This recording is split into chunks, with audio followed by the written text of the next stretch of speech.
The legend of Sam Hildabrand began peacefully enough. Sam was born on January 6, 1836 to parents George Hildabrand and Rebecca McKee Hildabrand in Bonne Terre, Missouri, which is located in St. Francis County. The couple soon began building a homestead. Sam was one of 10 children. By his own admissions, Sam claimed that his family was somewhat uneducated, and that they had a reputation for being hotheads and bullies at times. Sam's father George became ill and died sometime around 1850, leaving Sam to look out for his mother and many siblings.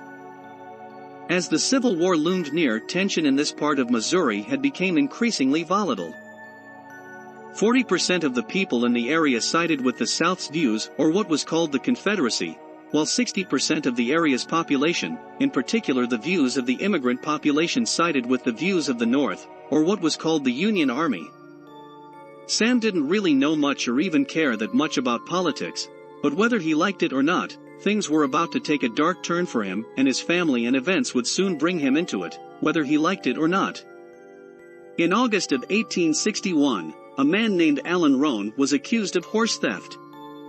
Allen was Sam's cousin and the person who he had purchased the horse from. Roan denied knowing anything about the horse being stolen, which caused authorities to look into Sam and his brother Frank as being the ones who had stolen the horse. Sam moved his family and tried to hide out until things calmed down, but his brother Frank returned home to try to settle the situation. It wasn't long before Frank was hung. Frank was arrested by local sheriff by the name of Furman Sylvain. McElvain and his men were told by the local judge that Frank could not be hung for horse thievery without a trial, but behind the judge's back, they took Sam's brother Frank out and hung him anyway. This act would soon set the stage for the horror that would end with the deaths of over 100 men. Each death was recorded by notches on Sam's rifle that he nicknamed Kill Devil. Sam knew that he had a better chance at revenge with the company of other men than he did by being alone. He vowed that McElvain and each of the ones responsible for the death of his brother would pay with their lives, one by one. He managed to keep that promise by enlisting in the Confederate Army with the aid of General Jeff Thompson. He was told he could choose his own men to fight with him as long as they checked in every 6 months to report their progress in the war. Sam soon moved his troops and his family to Greene County, Arkansas, near the town of Paragould. Every so often though, Sam would slyly sneak back into Missouri searching for the ones who had murdered his brother, and soon found and killed McElvain and a few of his men. This added fuel to an already huge bonfire of anger, and 3 sets of Union troops were sent out to search for Sam. They didn't find him, but what they did next would soon seal their own death warrants. In retaliation against Sam for killing McElvain, they found and murdered 2 more of Sam's siblings, Washington and Henry Hildabrand, as well as his uncle John, who was the father of Allen Roan, the one who was originally accused of horse thievery. Things were getting out of control and fast. To give you an idea of just how evil some of the Union soldiers were, Sam's mother was an elderly woman by the summer of 1862. The Union soldiers came to her home and forced her at gunpoint out of her home along with the children that she had that had remained in St. Francis County. They told her she could leave with only her Bible. Everything else was destroyed. They knocked down her picket fence and set fire to the family home that she had shared with her late husband and their children. They were told to either leave by horseback or be shot. When some of them actually did leave, they were still shot in the back as they left.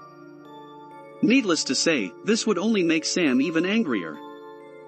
The movie with Clint Eastwood called An Outlaw, Josie Wales, is loosely based on this story. One of the more amusing stories, though, is that Sam would sometimes rob a Union officer so that he could steal their clothes, so that he could blend in with them without being noticed. Sam was a very tall, thin, lanky man and had a rather large nose and red hair, so he naturally kind of stood out. As he donned the jacket of a Union officer one night, he rode upon a campfire and settled down off his horse and approached the fire for some stew and water when he overheard a young Union soldier bragging about what he would do if he ever came across Sam Hildabrand. He had a wanted poster of Sam, and he began showing it to Sam himself. As Sam stood there smiling at the young officer whose mouth had overloaded his senses, the young man immediately realized that he was face to face with the real Sam Hildabrand. This was one of the very few, if only times that Sam ever let anyone escape his kill shot alive, and let them live to tell about it. Throughout the remainder of the war, Sam fought guerrilla style, and would kill anyone who crossed him. Rebecca, his mother, died in June of 1865, after outliving most of her children. The grief that this poor woman must have felt is beyond words. As far as Sam goes, after the war, he decided that he had had enough of revenge and fighting, so along with his sons, he moved to Illinois, where he did something he almost never did.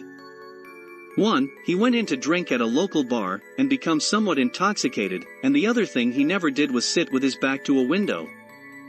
Those two things set the stage for Sam's downfall. 3 marshals found him, and one John H. Ragland shot him in the back in March of 1872 in Pinckneyville, Illinois. Sam's body was brought home, and was buried in what is now called Park Hills, Missouri. For those who may remember, we did another story on this area in the video called The Elvins Vampire. Elvins is current-day Park Hills, which is where Sam is buried, and is just up the road a couple of miles from Leadington, where the vampire worked. Hope you enjoyed today's story, and maybe learned something too. If you liked today's story, please be kind enough to give us a thumbs up and maybe even subscribe to our channel. It would mean so much and help us get into the algorithm. Also, we have Graveyard Dance merch in the description box below. T-shirts, hoodies, even coffee or cocoa mugs, which make great gifts. Till next time. Thanks again, folks.